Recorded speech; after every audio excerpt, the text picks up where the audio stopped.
Bonjour et bienvenue sur Non Limite Sécu, le podcast francophone hebdomadaire dédié à la cybersécurité.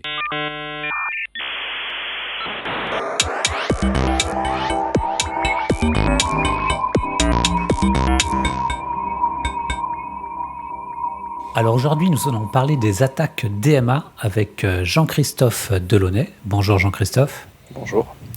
Et Antoine Servoise. Bonjour Antoine. Bonjour. Pour discuter avec eux, les contributeurs No Limite Sécu sont Hervé Schauer. Bonjour. Et Nicolas Ruff. Bonjour. Alors Jean-Christophe, en préambule, est-ce que tu voudrais bien te présenter ? Oui, alors je suis Jean-Christophe Delaunay, je travaille à Synactive depuis un peu plus de 6 ans. Je travaille dans le pôle Reverse Engineering et exploitation de vulnérabilité. Et avant ça, j'étais à l'ANSSI pendant 5 ans. Antoine ? Antoine Servoise, je travaille aussi chez Synactive et je fais du test d'intrusion. Donc j'ai fait ça dans plusieurs sociétés depuis un peu plus de 10 ans. Alors Jean-Christophe, une attaque DMA, qu'est-ce que c'est ? Alors une attaque DMA, donc déjà qu'est-ce que veut dire DMA ? C'est Direct Memory Access. Donc on peut comprendre assez aisément ce que ça signifie derrière. Donc c'est un accès à la mémoire direct. Donc concrètement, qu'est-ce que ça va être une attaque DMA ? Ça va être accéder à la mémoire d'un système pour essayer de l'altérer et obtenir ce qu'on veut derrière. Donc ça peut être obtenir des secrets ou déverrouiller une session utilisateur. Alors s'il y a des accès directs, est-ce qu'il y a aussi des accès indirects ? Oui, les accès indirects, on pourrait voir ça comme depuis le système d'exploitation. À partir du système d'exploitation, on peut accéder à des pages d'un processus.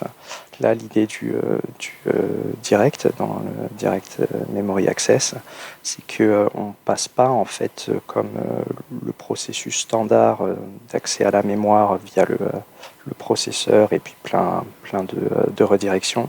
Là, on a un contrôleur mémoire qui va nous permettre de taper directement ce qui nous intéresse, c'est-à-dire la mémoire, en l'occurrence la RAM. Et quand tu parles de contrôleur mémoire, en fait, de quoi il s'agit ? Eh bien, en fait, globalement, quand on parle de la gestion de la mémoire sur un système d'exploitation, souvent le terme qui va revenir, c'est MMU. Donc, ce MMU, c'est un espèce de composant qui, lui, va permettre de faire la traduction des pages mémoire. Et en gros, c'est lui qui va permettre, quand on est avec un processus au sein de notre système d'exploitation, d'accéder à une page mémoire de la RAM. Pour les accès type DMA, on va avoir un contrôleur spécifique pour ça. Et donc, ce contrôleur, on peut voir ça vraiment comme un objet physique. Il va nous permettre d'accéder à la mémoire. Et donc, par exemple, qu'est-ce que c'est ? Alors, quand tu dis qu'est-ce que c'est, qu'est-ce que tu entends par ça ? Est-ce que c'est un périphérique ? Est-ce que c'est... Alors, le contrôleur mémoire en tant que tel, tu peux voir ça comme une puce sur ta carte mère, par exemple. C'est pas vraiment un périphérique. Le périphérique, ça va être ta carte graphique, ça va être à l'heure actuelle les disques durs de type NVMe, donc le M2. Ça, ce sont tes périphériques qui, eux, peuvent faire du DMA. Mais ton contrôleur mémoire, lui, c'est lui qui va gérer un peu tous les échanges. Alors, si j'ai bien compris, en fait, il faut ce type d'attaque est quand même relativement limité puisqu'il faut un accès physique à la machine. Oui, alors l'idée, c'est vraiment ça, c'est d'avoir un accès direct à la machine. En plus de ça, il faut avoir les bons adaptateurs. Si on a de la chance, on va avoir le form, quand il dit form factor, Antoine, c'est du coup le type de technologie avec laquelle on peut s'interfacer. Donc avec du Thunderbolt, ce qu'il faut savoir avec le Thunderbolt, et ça induit pas mal les gens en erreur derrière, c'est que l'embout, en fait, le form factor du périphérique est le même que celui de l'USB-C. Donc si on a sur notre laptop par exemple un port USB-C, il faut s'assurer que ce soit du Thunderbolt pour potentiellement pouvoir faire du DMA comme ça. Donc c'est vraiment... Et encore, tu parles de USB-C, mais il y a l'USB-C 3.0, 3.1... Enfin, c'est vrai. USB-C, c'est un mythe. Oui, il n'y a pas encore toutes les normes qui sont sorties. En théorie même, sur de l'USB 3, tu es censé pouvoir faire du DMA. Donc la norme le supporte. En pratique, on ne voit pas ce genre de choses. Il y a USB 4 qui n'est pas encore sorti, qui a déjà USB 5 qui est prévu. Donc oui, on a des normes un peu. Mais concrètement, moi par exemple, j'ai un laptop, il y a 2 ports USB-C. Comment je fais pour savoir à quoi ça correspond? Il y a une commande Linux pour voir? Alors si c'est physiquement déjà, si c'est du Thunderbolt, il y a un petit éclair sur le côté qui signifie que le port supporte le Thunderbolt. Donc des attaques sur le DMA, il y en a eu depuis longtemps, parce que je crois que la première remonte à 2008, avec les histoires de FireWire. Et en fait, le principe, c'est d'accélérer les transferts de données vidéo en donnant accès directement à la mémoire, mais du coup, il y a moyen de contourner justement toutes les sécurités offertes par le système d'exploitation. C'est bien ça? C'est ça. En fait, les attaques FireWire ont eu de beaux jours fin des années 2000, début des années 2010. Et donc elles permettaient d'accéder à la RAM. Alors au début elles étaient un peu compliquées à mettre en place, puis il y a eu un outil qui s'appelait Inception, si mes souvenirs sont bons, qui permettait de faire ça assez facilement. Et il fallait soit un port FireWire sur la machine, soit si c'était un PC portable, des ports PCMCIA ou PCI Express qui permettaient de brancher des cartes pour ajouter le FireWire. Il y avait une principale limitation à ça, c'est que le FireWire étant mourant, et ça n'a jamais été porté sur des systèmes plus récents, et c'était limité à 32 bits, donc on pouvait récupérer que 4 Go de mémoire. Du coup, sur un système qui avait plus que 4 Go, on récupérait que les 4 premiers gigas. Et ça, c'est un peu mort avec le FireWire en lui-même, même si Microsoft et Apple avaient implémenté des protections au niveau de l'OS. Ubuntu aussi avait changé le driver qui gérait le FireWire pour empêcher ces accès-là. Mais en fait, tout ce que faisait le driver, c'est qu'ils empêchaient de charger le contrôleur qui permettait de faire du FireWire. Mais donc, qu'est-ce qui a changé aujourd'hui? C'est que les accès DMA ont été autorisés par PCI Express, l'USB-C. Enfin, quelles sont les normes plus récentes qui remettent ces attaques sur la sellette, sur le devant de la scène? Oui, c'est ça, tu viens de les citer. Hein, ça va être tout ce qui est PCI Express. Pour reprendre ta remarque sur le fait que les attaques étaient apparues dans les années 2000, en fait, la technologie qui permet de faire du DMA, elle existe depuis même avant les années 90.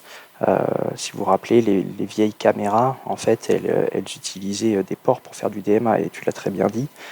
L'idée, c'était d'avoir un accès beaucoup plus rapide. Aujourd'hui, on a les mêmes contraintes qu'autrefois, c'est la rapidité. Pourquoi on a autant de besoin de rapidité? Tout simplement parce qu'on a toujours plus de données à transmettre. Et maintenant, les supports, les technologies qui permettent de faire du DMA, ça va être le PCI Express, donc vos cartes graphiques. Jusqu'à présent, tout était PCI Express. Et maintenant, ils ont étendu ça à d'autres technologies qui, au final, font du PCI Express en sous-jacent, mais qui, pour les utilisateurs communs, ne vont pas du tout évoquer ça. Ça va être ce qui est Thunderbolt. Et plus récemment, tout ce qui est la norme M2. Donc on va voir les disques durs en NVMe, mais également tout ce qui est carte Wi-Fi, carte Bluetooth et ce genre de choses. Donc au final, tout ça, ça fait du PCI Express, mais c'est sous-jacent. Voilà les techniques qu'on rencontre. Et alors moi qui ai configuré IRQ et DMA sur ma carte Sound Blaster sous MS-DOS, je peux dire que le DMA, ça date pas d'hier. Et oui, en effet, il y a eu beaucoup de technologies différentes, et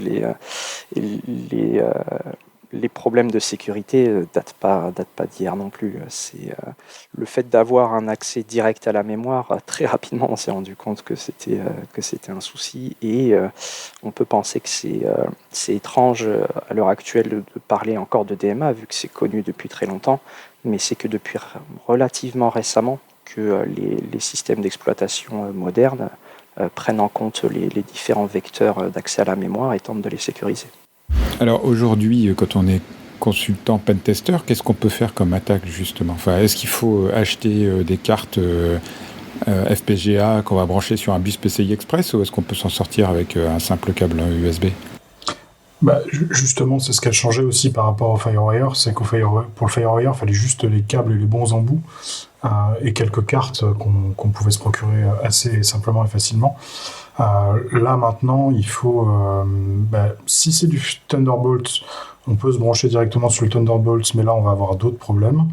Ou si c'est du M2, du PCI Express, il faudra des cartes spécifiques qui sont basées sur des FPGA afin de pouvoir faire les opérations. Le jeu étant d'avoir le bon form factor pour sa cible. Et donc on se retrouve à jouer avec des convertisseurs qui vont permettre, par exemple, si on a une carte qui fait du PCI Express, de passer de M2 au PCI Express, des choses comme ça, et donc des convertisseurs, des câbles qui fonctionnent pas toujours. On en a toute une collection qu'on a testé, que Jean-Christophe a testé pendant assez longtemps, afin d'arriver à avoir la bonne chaîne. Et du coup, quand c'est du Thunderbolt, il faut ramener le câble Thunderbolt sur un de ces équipements-là qui permet de faire ça. J'ai hâte de lire vos commentaires sur Amazon. Et pour exploiter une attaque DMA, un attaquant aurait besoin d'avoir donc accès physique au PC d'Hervé et en plus avoir la main dessus. Non mais c'est bon, il n'y a pas de petit éclair. Donc moi je suis encore protégé. Où il suffit juste de plugger le câble, de réaliser une attaque par une autre machine. Alors, ce qu'il faut, c'est une seconde machine qui va pouvoir permettre de discuter avec la RAM qu'on attaque, de la machine qu'on attaque. Donc soit on va juste essayer d'extraire la mémoire RAM pour essayer de retrouver des éléments intéressants, soit on peut essayer de patcher cette mémoire RAM afin par exemple de pouvoir contourner l'authentification. C'est ce qui se faisait aussi. Ces deux attaques se faisaient déjà sur le FireWire. Et par exemple, sur Windows, on va patcher LSASS pour qu'il accepte n'importe quel mot de passe et qu'on puisse s'authentifier avec la session de l'utilisateur ou en administrateur. Donc ce que ça permet derrière, c'est d'accéder à une session verrouillée, c'est d'élever ses privilèges sur la machine. Donc voilà. Mais il faut une seconde machine afin de réaliser cette attaque et cette opération.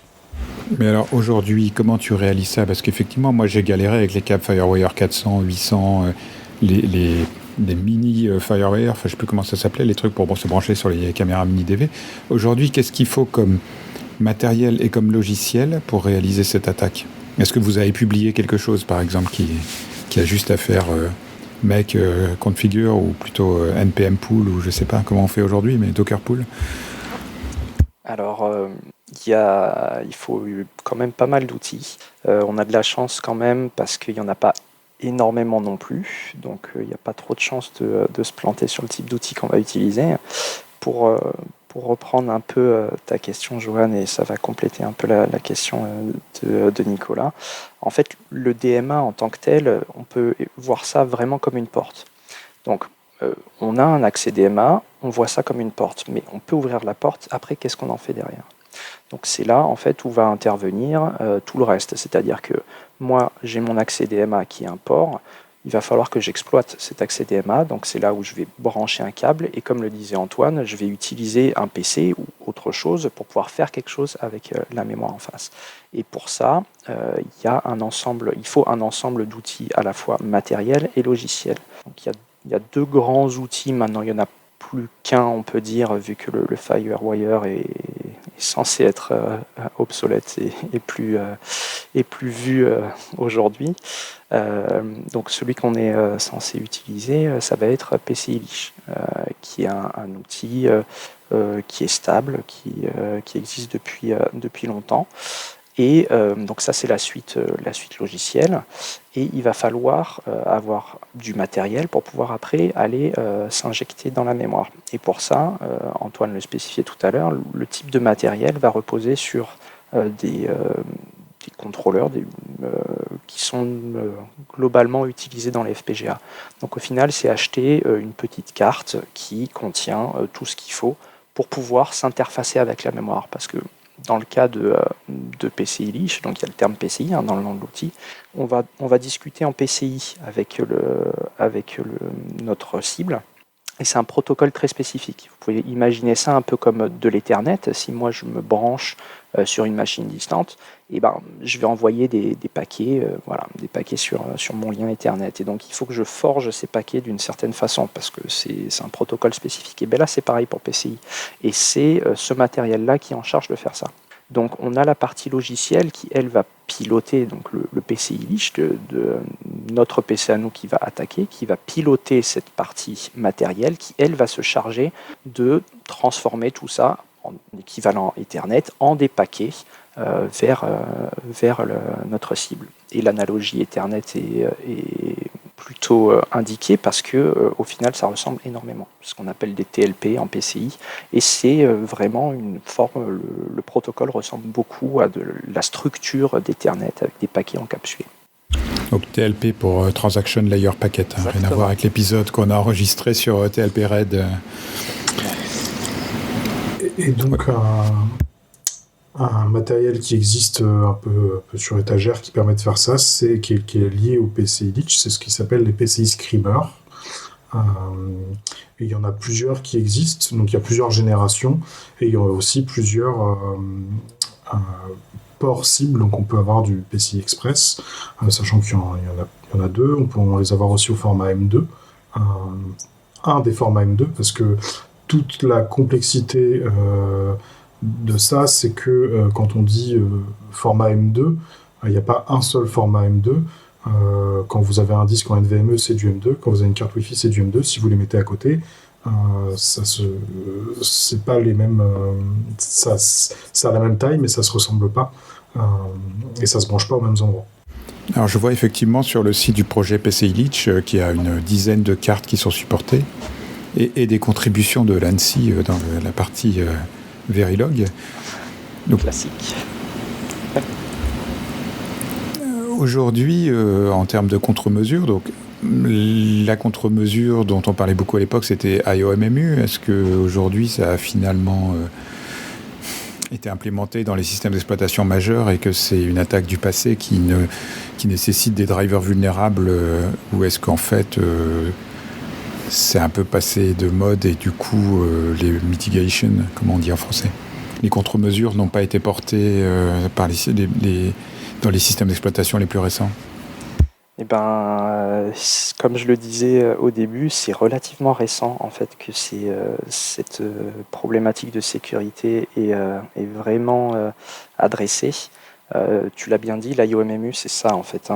C'est là-dessus que les systèmes d'exploitation vont jouer. Typiquement, Apple a compris depuis très longtemps que le vecteur physique, le vecteur d'attaque physique était à prendre au sérieux. Donc eux, ils utilisent l'IOMMU depuis très longtemps et leur modèle de sécurité est assez éprouvé depuis quand même pas mal de temps. Pour des OS comme Windows ou Linux, c'est quand même beaucoup plus récent. Je vais peut-être revenir un peu sur ce que c'est IOMMU. Au début, j'évoquais ce que c'était MMU, donc c'est vraiment du coup ce qui va gérer la mémoire. Je parlais de traduction de pages mémoire, etc. Ils ont créé du coup une technologie qui s'appelle l'IOMMU, donc pour input-output, et puis MMU, le même principe. Donc l'idée de cet IOMMU, c'est d'avoir un composant dédié pareil à la traduction d'adressage mémoire, mais pour les périphériques. Donc cette IOMMU-là, on comprend assez rapidement que c'est elle qui est en charge de gérer tout ce qui est espace d'adressage pour les périphériques. Et donc si on veut faire une sécurisation de l'espace d'adressage des périphériques, parce qu'au final, quand on fait une attaque DMA, on utilise un périphérique. On se branche sur un port Thunderbolt ou sur un port M2, etc. Ça va être au niveau de l'IOMMU qu'il faut faire quelque chose. Et donc, pour répondre à ta question, Nicolas, oui, maintenant, c'est pris en compte. Sous Linux, c'est à partir du kernel 5 et quelques. Dans les distributions, maintenant, c'est activé par défaut.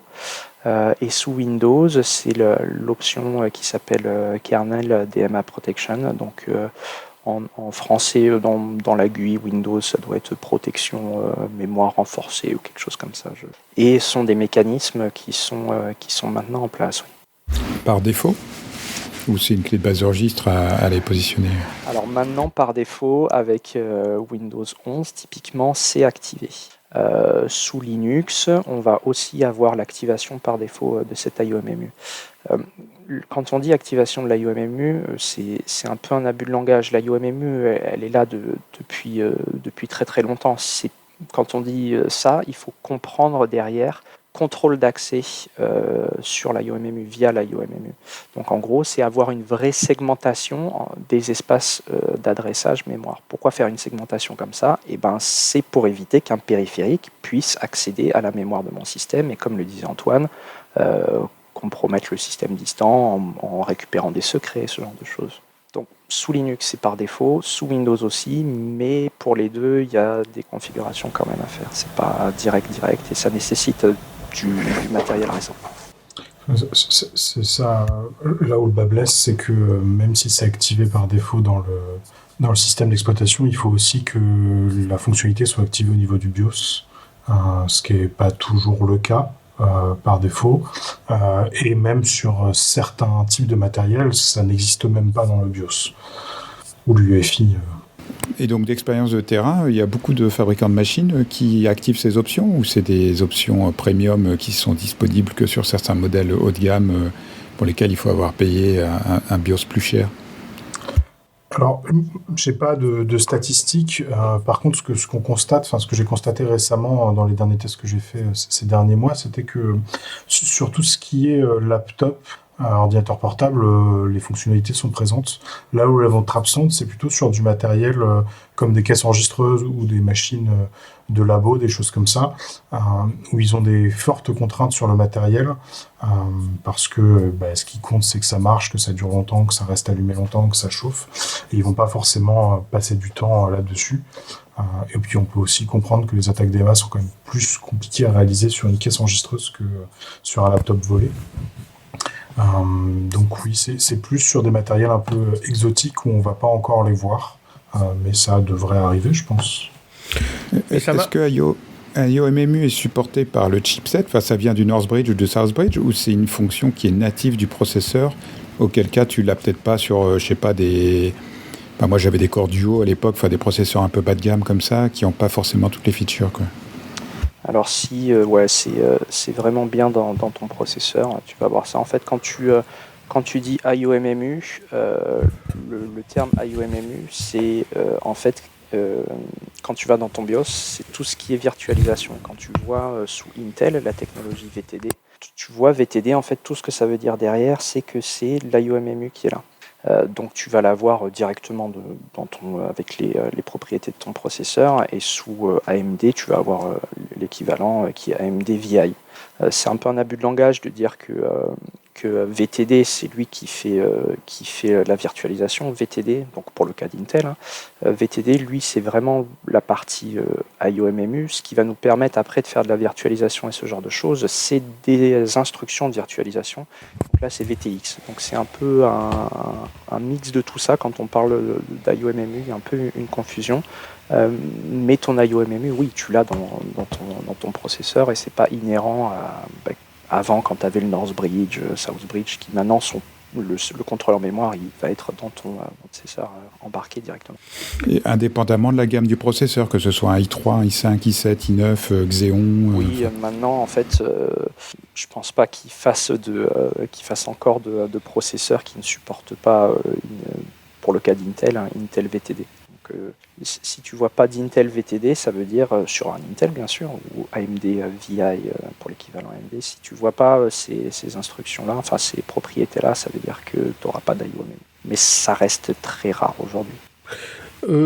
On a parlé du USB-C au tout début, mais ça marche sur le FireWire. Si le laptop il a une prise FireWire, l'attaque DMA elle marche. Alors elle marche plus parce que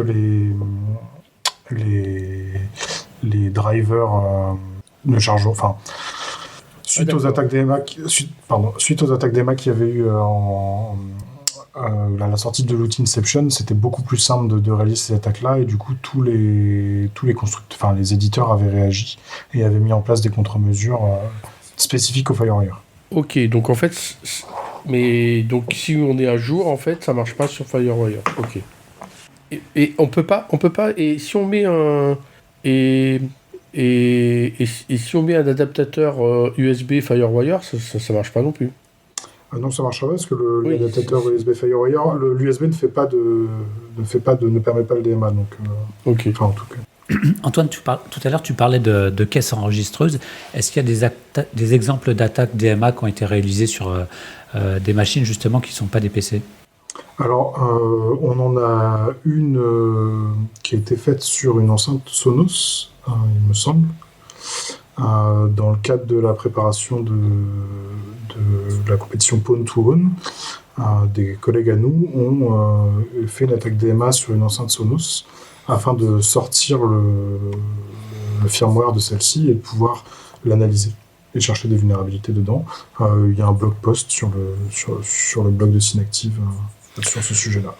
Mais est-ce que ce serait intéressant comme attaque sur des ordinateurs de vote, des machines à sous? Parce que ça, ce sont des PC un peu embarqués, quoi.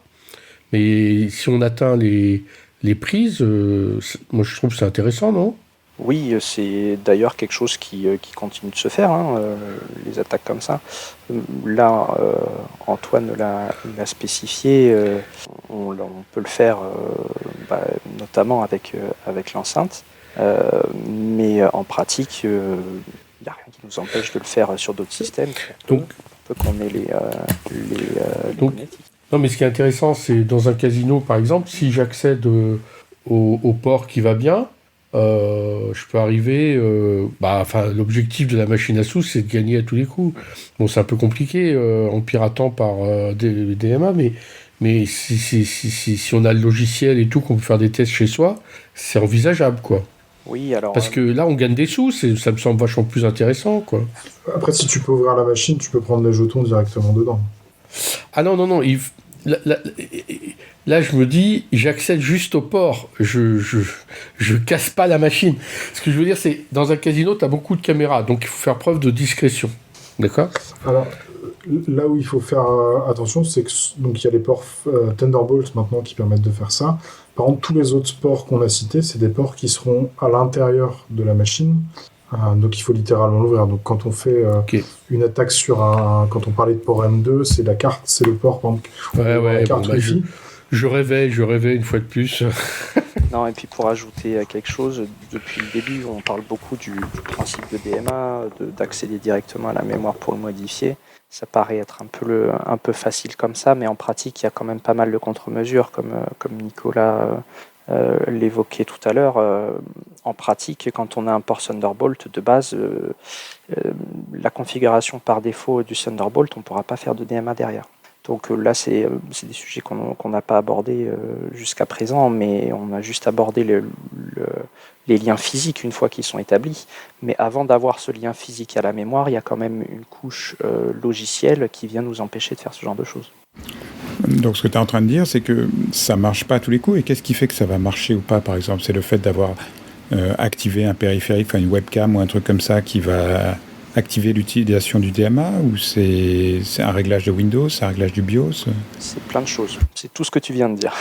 En fait, on peut faire du DMA à peu près sur toute la chaîne de démarrage de ton ordinateur, ce qui est d'ailleurs un problème parce que même si on a sur notre système d'exploitation l'IOMMU qui est activé avec un vrai contrôle d'accès qui nous empêche de faire du DMA, rien ne nous garantit qu'au démarrage, l'UEFI, lui, a pas laissé les accès DMA vraiment à l'environnement pré-boot. Donc, à peu près tout est concerné par ça. Donc, qu'est-ce que ça veut dire? Ça veut dire qu'il faut qu'on ait l'UEFI qui contrôle l'IOMMU et il faut aussi qu'on ait le système d'exploitation qui fasse ça. Donc, c'est en effet le système d'exploitation, parce qu'en règle générale, quand on fait des attaques DMA, c'est ce qu'on va viser en première intention. C'est le système d'exploitation qui, lui, va nous couper l'herbe sous le pied. Donc, il va dire, typiquement, les périphériques Thunderbolt, eux, ils vont pas pouvoir en fait accéder à la mémoire. Ils vont pas être, ne serait-ce qu'énumérés complètement par le Windows, vu que c'était le cas que tu avais pris. Ils vont pas être énumérés complètement par le système Windows tant que l'utilisateur n'a pas approuvé ça. Et l'utilisateur qui approuve, c'est un utilisateur administrateur. Donc on comprend qu'il faut les droits d'administration, ce qui rend un peu caduque quand même le type d'attaque. Et en plus, pour pouvoir autoriser cet accès, eh bien, il faut déjà avoir un accès sur le système, c'est-à-dire le système qui est lancé avec un utilisateur authentifié. Alors, tout à l'heure, Antoine parlait comme impact d'élévation de privilèges et de contournement de l'authentification. Et au pré-boot, quels sont les impacts ? Eh bien, pour le pré-boot, c'est un peu plus compliqué dans le sens où on n'a pas forcément tout ce qu'il faut derrière pour après récupérer, parler de LSASS pour Windows. Mais par contre, ce qui est intéressant, c'est que pré-boot, qu'est-ce qu'on va avoir ? On va avoir le BIOS/UEFI et potentiellement un mot de passe BIOS. Donc, si on arrive à s'interfacer avec la mémoire, parce que ce soit pré-boot ou pendant que le système d'exploitation tourne, on n'a toujours qu'une mémoire RAM, c'est toujours la même.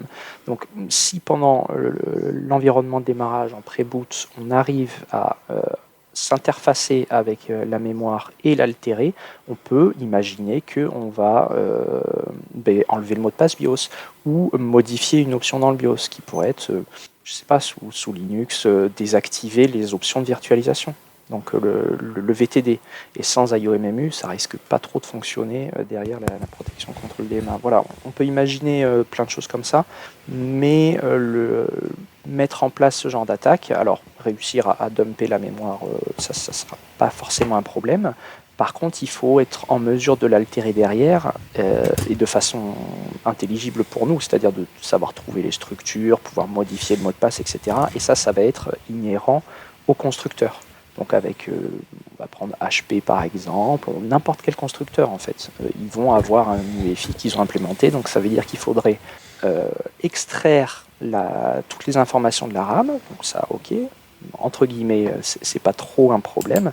Et avec ça, il faut pouvoir faire un travail de rétro-ingénierie pour comprendre comment ça fonctionne, pour pouvoir la prochaine fois, après, aller modifier. Ça se fait, mais dans le cadre typiquement d'un pentest, on est un peu contraint la plupart du temps sur la durée de la mission, et c'est pas quelque chose qui se fait tout de suite. Ouais, justement, je me demandais, ça vous a servi en Red Team ? Oui, ça sert soit en test d'intrusion classique, soit en Red Team sur les scénarios de PC volés, par exemple, soit pour déverrouiller une session, soit pour relever les privilèges. Oui, mais sur des scénarios de PC volés, il n'y a pas plus simple ? Ça va dépendre en fait. Plus simple, ça dépend du niveau de durcissement du PC volé. Si on est c'est-à-dire que, moi sans doute, à l'époque, il n'y avait peut-être pas la sécurité d'aujourd'hui, mais encore, j'ai des doutes. Enfin, il y avait beaucoup plus simple. Oui, tu penses notamment à extraire le disque dur et ce genre de choses. Mais maintenant, on a tout. Si tu veux, moi, j'arrive à faire les recouvrements de clés, etc. Enfin, je veux dire, à partir du moment où tu as récupéré l'identité qui a servi à la config du PC, j'en passe. Enfin, j'ai pas besoin de me casser la tête à faire une attaque DMA, quoi. Encore. Non, mais on part du principe que tu voles un PC chiffré avec BitLocker. Et ou BitLocker plus PIN, mais alors là, tu es dans un niveau de sécurité. Et du coup, tu peux pas redémarrer la machine est en veille, et tout ce que tu peux faire, c'est l'allumer, et tu arrives sur un écran de login Windows. Donc, dans cette configuration-là, tu peux pas faire grand-chose, à part les attaques type Cold Boot, ou les attaques où tu vas essayer de récupérer la clé de chiffrement BitLocker en mémoire, ou le DMA qui te permet de faire la même chose. Il faut que ce soit une gestion d'entreprise obligatoirement. Sinon, tu as un mécanisme de recouvrement avec... Oui, mais alors si tes clés sont dans l'AD de l'entreprise ou sur Azure AD, c'est un autre scénario d'attaque, mais du coup ça sert à rien de voler le PC, il vaut mieux attaquer l'AD directement, quoi. Et encore une fois, ça dépend du niveau de durcissement que tu vas avoir en face. En effet, si tu veux cambrioler une maison et que tu as la porte qui est grande ouverte, tu vas pas t'amuser à aller crocheter la porte de derrière, en effet. Et pour revenir sur l'histoire des attaques pré-boot, quand j'étais jeune, il y avait un truc qui s'appelait Conboot, et qui justement implémentait cette attaque, c'est-à-dire que au démarrage de la machine, il allait modifier, on va dire, la manière dont fonctionnait le BIOS, et du coup après, quand le système d'exploitation démarre derrière, il utilise en premier lieu le BIOS pour accéder au disque, et quand il va aller lire par exemple des fichiers sur le disque, le BIOS va lui renvoyer des données invalides. Ce que certains rootkits ont fait d'ailleurs, je ne sais plus lequel c'était, il y a un vieux rootkit russe où une mise à jour Windows avait briqué des milliers de machines, et Microsoft ne comprenait pas pourquoi. Ils avaient était acheter la machine d'un gars qui s'était plaint sur un forum que son PC bootait plus. Il l'avait appelé au téléphone et lui a dit on rachète ta machine pour la forensiquer parce qu'on ne comprend pas ce qui se passe. Et il s'était rendu compte qu'il y avait ce rootkit de boot que plein de gens avaient et qui modifiait en fait quand Windows démarrait. En fait, les fichiers qu'il lisait sur le disque n'étaient pas les bons puisque la couche BIOS qui donnait accès au disque avait été modifiée, quoi. Oui, complètement. Alors je sais pas si c'est encore possible avec l'UEFI et tout ça, mais bon, on peut imaginer que c'est quand même plus complexe. L'UEFI, il vient pas en plus tout seul, il y a toutes les histoires de Secure Boot, etc. qu'il faut pouvoir configurer. Mais l'histoire de Conboot, c'est encore tout à fait plausible. En fait, qu'est-ce que c'est au final Conboot ? C'est un support externe sur lequel tu vas booter pour en effet après modifier certains paramètres. Donc dans l'idée, ça ressemble à ce que font les outils qui font du DMA, c'est-à-dire altérer le système qui est en train de tourner pour faire un peu ce qu'on veut. Mais oui, Conboot, c'était très connu à l'époque et c'était vraiment novateur. Ouais. Ok, alors quel sera le mot de la fin ? Sécurité hardware, c'est vraiment... ils ont compris, maintenant ils mettent le paquet là-dessus, que la sécurité logicielle ça fait pas tout, qu'il y a vraiment les deux. Donc Microsoft poussait pour le TPM depuis très longtemps et c'est vraiment dans cette continuation-là. Donc c'est sur la bonne voie, mais il y a encore du chemin à faire. Antoine, Oui, enfin, dans le hardware, c'est bourré de logiciels, donc... Ça dépend jusqu'où on va quand on dit hardware. Si on parle ce qu'on peut appeler carte à puce, quand on dit carte à puce, on pense souvent aux cartes bleues, mais ça va aussi englober les puces type TPM. Et oui, on a encore un peu de logiciel dedans, mais ça dépend où est-ce que tu places ton curseur. Là, on essaye de résoudre le problème du software en réduisant au maximum et en protégeant avec ce qu'on appelle une enclave mat. Et j'ai retrouvé le nom du rootkit, c'était Alureon en 2010. Ok. Eh ben, Jean-Christophe, Antoine, merci beaucoup d'avoir accepté notre invitation. Merci à vous de nous avoir reçus. Merci à vous. Merci aux contributeurs. Chers auditeurs, nous espérons que cet épisode vous aura intéressé. Nous vous donnons rendez-vous la semaine prochaine pour un nouveau podcast. Au revoir. Au revoir. Au revoir.